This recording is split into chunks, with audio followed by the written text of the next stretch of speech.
Halo Leo, selamat datang dan terima kasih sudah mampir. Semoga kamu dalam keadaan sehat.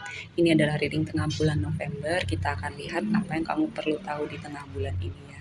Oke, secara sekilas nih aku melihat tema tentang evolusi, transformasi di dalam diri kamu. Kayak ada momen pencerahan, momen kamu apa ya, glow up juga. Glow upnya tuh dimulai dari dalam gitu ya. Dan itu kayak efeknya berasa di dunia realita kamu. Lalu juga aku melihat ada energi rekonsiliasi gitu untuk hubungan romantis yang apa ya, sebelumnya itu di momen entah kalian break, entah kalian udah terpisah gitu, ini hubungan yang apa ya, hubungan yang challenging gitu.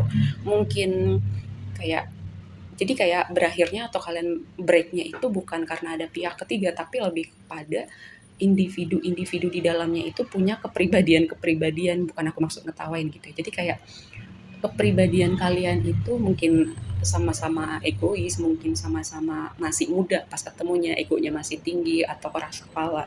Jadi itu yang membuat kalian terpisah atau lagi break dulu nih. Jadi kalian butuh waktu untuk terpisah dulu, untuk kalian punya perspektif, berefleksi, berkontemplasi, untuk lihat nih apa aja yang udah terjadi dalam hubungan ini dan kalian punya momen merenung gitu, kayak apa yang perlu berubah dalam diri kalian dan orang ini kayak sadar gitu ada part dalam dirinya, oh iya salah gue di sini nih, mungkin bukan salah gue di sini dan gue masih sayang sama orang ini, jadi gue pengen mencoba sekali lagi meyakinkan dia untuk mencoba sekali lagi gitu ya.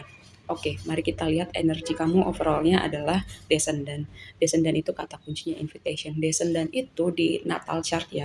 Ini kita bicara astrologi dikit, itu adalah part dalam diri kita yang kita nggak lihat gitu. Dan kita bisa lihat itu ketika kita apa ya, ketemu orang-orang tertentu. Jadi part dalam diri kita dipantulkan orang-orang yang ada di sekitar kita. Orang-orang yang kamu sukain kualitas kepribadian-kepribadian dia, yang kamu sukain itu sebenarnya itu ada dalam diri kamu. Dan begitu juga sebaliknya, ketika kamu sebel sama orang karena kepribadian dia gitu, karakteristik tertentu dia, sebenarnya itu juga ada pada diri kamu gitu ya.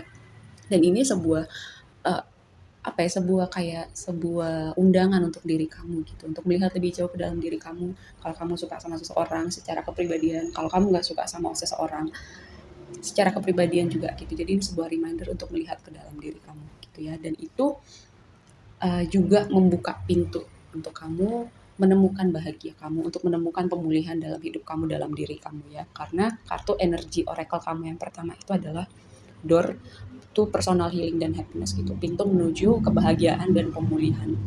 Di bawahnya energi King of Cups gitu. King of Cups itu berbicara tentang apa ya, orang yang udah mature, orang yang udah bisa mengelola emosinya dengan baik, orang-orang yang memperhatikan orang lain, orang yang berkecimpung dalam dunia yang apa ya, memperhatikan orang lain juga gitu, kayak misalnya perawat, praktisi kesehatan, dokter, hal semacam gitu gitu ya.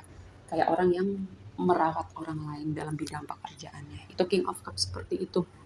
Dan ini sebuah reminder kayak bisa jadi juga King of Cups ini adalah representasi posisi kamu sekarang gitu, setelah melewati banyak hal, setelah kepentok dengan hubungan-hubungan tertentu atau ketemu orang-orang tertentu ya. Yang tadi aku bilang dengan tema descendant ini, kamu kayak ada momen awareness-nya gitu. Ketika kamu kayak kenapa sih gue ketemu modelan orang seperti ini terus, kayak semesta tuh secara tidak langsung kayak ngasih nih, ini loh sebenarnya ini ada pada diri kamu gitu, mungkin kamu nggak lihat, jadi kayak kamu perlu dipentokin dulu nih sama orang-orang jenis kepribadian tertentu biar kamu juga oh iya ya, dunia realita aku itu pantulan apa yang ada di dalam diri aku, seperti itu. Lalu skenario yang berikutnya adalah si orang ini juga udah berubah nih, orang yang sempat terpisah atau lagi break sama kamu, dia udah berubah, kamu udah berubah, terus dia masih ada perasaan, aku nggak tahu sama kamu gimana, mungkin masih ada juga ya gitu, karena um, apa ya, kamu mengakui atau tidak gitu, um, energi itu sifatnya dua arah gitu ya. Oke, mungkin sebagian dari kamu ada yang udah beneran move on gitu, tapi sebagian lagi masih juga merasakan hal yang sama dengan orang ini.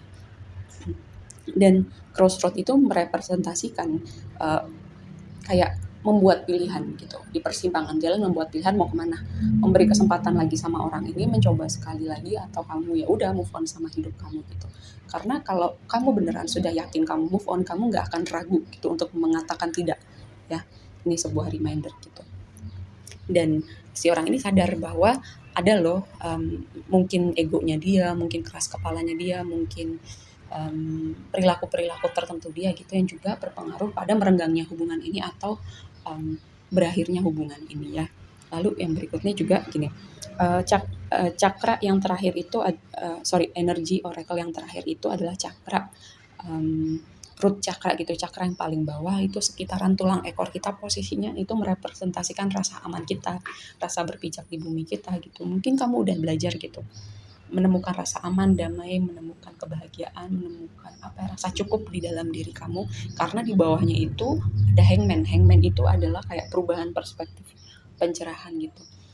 Lalu juga hangman berbicara tentang fleksibilitas tuh. Karena tadi aku melihat bahwa ada yang berubah dalam diri kamu, kayak kamu juga tahu gitu ketika harus adaptif, harus fleksibel dalam sebuah situasi, belajar kompromi dalam sebuah hubungan. Kamu tahu batasnya kapan kamu harus kompromi, kapan kamu harus punya boundary, hal-hal seperti itu ya. Karena di bawahnya itu adalah child. Child itu bisa merepresentasikan anak-anak, mungkin anak-anak signifikan dalam situasi ini, dalam hubungan ini, atau child itu merepresentasikan sesuatu yang baru gitu ya. Bisa jadi kamu manifest awal yang baru untuk hubungan ini, bisa jadi juga ada sesuatu yang baru dalam dunia kamu gitu ya. Karena tadi aku bilang ketika di dalam diri kita berubah, konsep diri kita, terus pemulihan diri kita itu berubah, apapun di dunia realita kita juga perlahan-lahan akan berubah gitu. Mungkin untuk kita, tiap-tiap kita tuh akan beda gitu. Ada yang langsung berubah secara cepat gitu, ada yang perlahan-lahan kayak satu aspek dulu berubah, satu aspek berikutnya. Tapi ada juga yang langsung push gitu ya. Tiba-tiba banyak yang berubah gitu, kayak tiba-tiba kamu kayak finansial kamu upgrade, tiba-tiba hubungan romantis kamu upgrade, hubungan keluarga kamu upgrade, banyak yang upgrade dalam hidup kamu. Seperti itu karena dimulai dari yang tadi aku bilang, pembelajaran itu dimulai dari keterhubungan kita dengan orang-orang di sekitar kita gitu. Jadi kayak kamu mulai sadar bahwa realita kamu adalah pantulan apa yang ada di dalam diri kamu ya. Seperti itu. Oke, segitu aja dulu readingnya kali ini. Semoga bermanfaat dan sampai ketemu di reading berikutnya ya. Bye.